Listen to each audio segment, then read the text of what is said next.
What a net. Good luck, everyone. Yeah. Folded around to Randy Lou. He passes. Mihai Manole, the first ever Platinum Pass winner after he bubbled the Prague main event in December 2017. Year of Romania. Oh. He opens in the hijack with ace-3.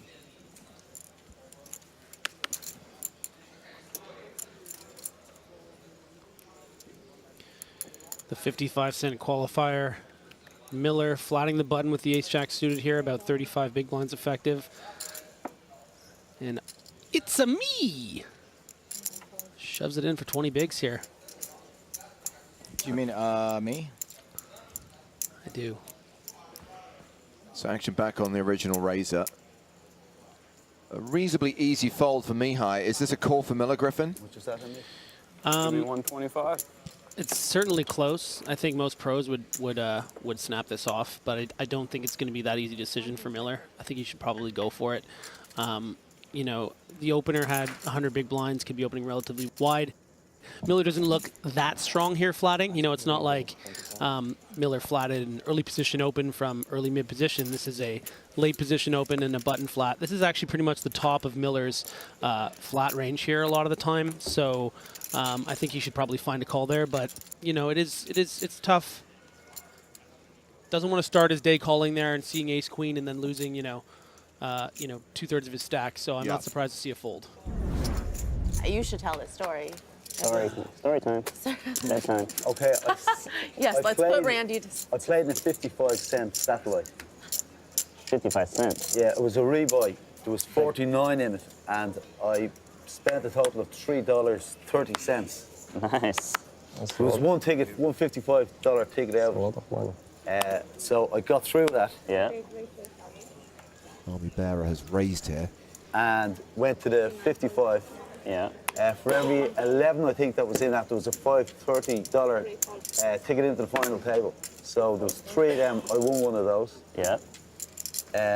And then the final was 29 buy-ins. And I got to the heads up with Blanco Negro, Conor O'Brien. Beat him. And played heads up with him for about 40, 50 minutes. And somehow came out on top. Crushed them, huh? Yeah, crushed them. Love Overrated. it. So I was standing around, it was about 12 o'clock at night, and I screamed the house down, woke everyone up. Great story.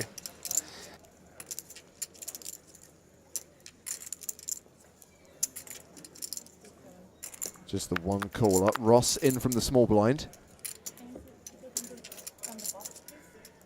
And Well, you gotta tell me the rest of the story, right?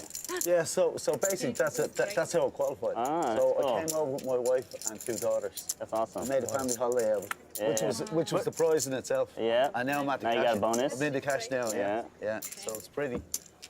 and Sorry. this is where him and his wife went on their honeymoon 14 years ago, and they hadn't been back until this time. Yeah. Straight for Ross. Real next door. Nice. That's sweet, dude. So it was meant to be, I think. That's awesome. Yeah, good story.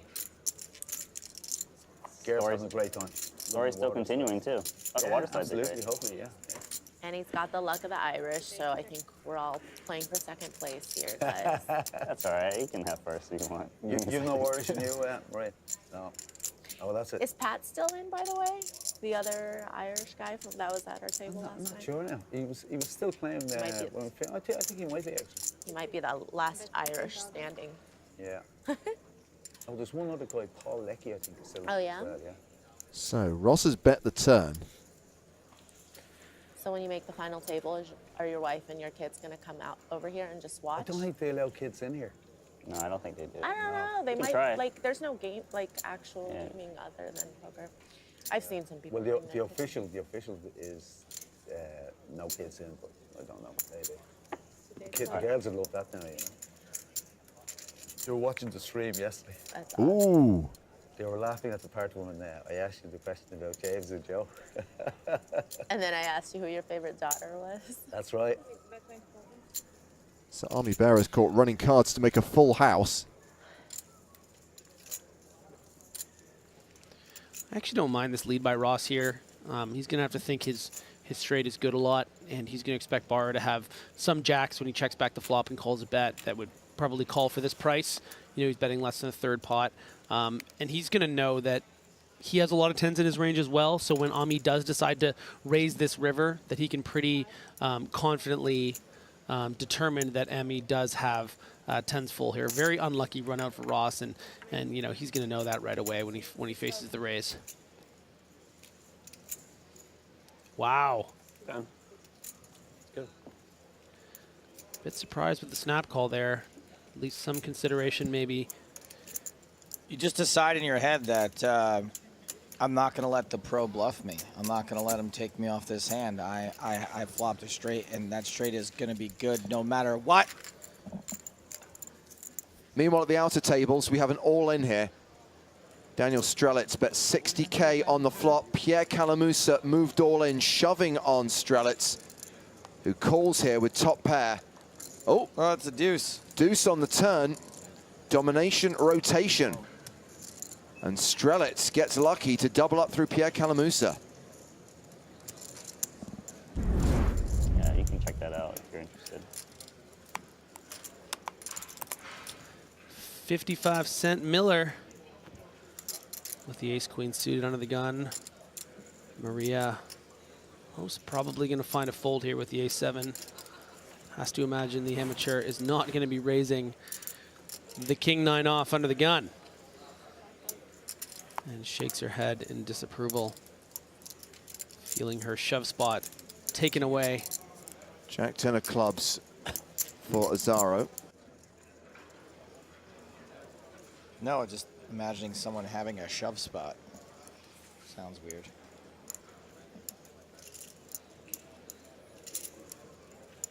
You've never heard that language before? Describe like a spot where you'd shove? Interesting spot for Ross here. Great price in the big blind with 5-3. Of course, we see he has a hand that's quite live against his two opponents, but you know, it's tough.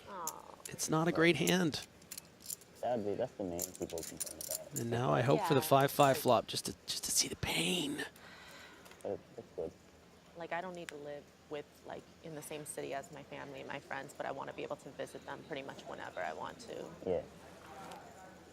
You basically need to play a lot of tournaments. I'm really curious to see how Miller decides to play this. You know, as an amateur, professionals are going to attack when they see a bit of weakness. I'm not really necessarily sure of Azaro's level in that regard, but you know, is he going to find a float here? Is he going to be able to take it away from Miller?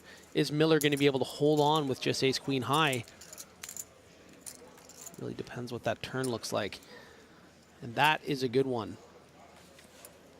You know, but on a brick 9, are we going to see Miller check folding? That's really an interesting kind of question. But we are going to get the card that does make it really interesting for both players. Don't even have to think about it. Oh, he checks. And I actually really like that check.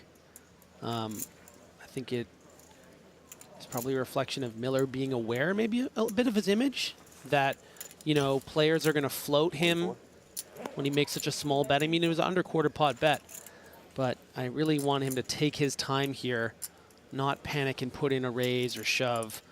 Just recognize that your hand is so strong here that you want to, you know, make a reluctant seeming call and then give him some rope for the river. Don't jump out of this, don't spring yourself out of the trap.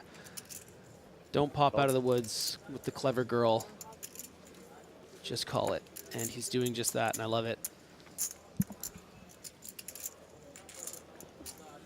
Check calls for 24K. And Azaro rivers the straight.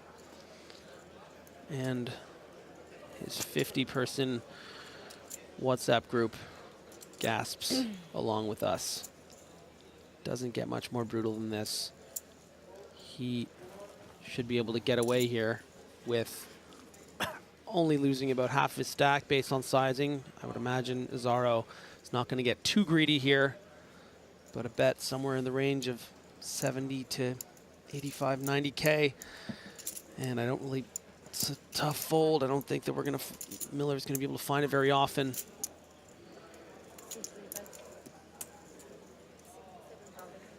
He gets it even cheaper than I thought, which is nice for him. 67,000. I don't expect him to find a fold here very often either. No, I mean, the other thing too is Azaro is going to bet some weaker queens here that floated the flop, like something like, you know, king, queen off, king, queen of hearts, whatever. Queen, jack. Sometimes, you know, I mean, if jack 10 suited is floating 8-6 deuce rainbow, so is queen jack suited. And, you know, Azaro's going to probably think that hand is good and worth a value bet.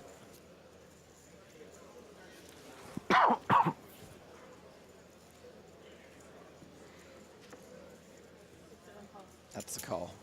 And he's not going to be happy about that. Very, very unlucky here. Really brutal river. Any player that is playing this field in that situation is going to lose pretty much exactly that much, maybe even more. So just a cooler here for Miller, 67, for his sake and his friends and family back home. You know, he is still in the tournament. Yes, and he still has a 15 big blind stack. On in the call, table 7. So Queen's Kings here. This is Sam Greenwood all in and at risk against Xiao Simao. Greenwood with the dominated pair. Not much on the flop, but some back doors for Sam. Uh-oh. Yeah, buddy. King is no good, but a queen or an 8 will be delicious. The full house there for it's a full Xiao Simao. house. And Sam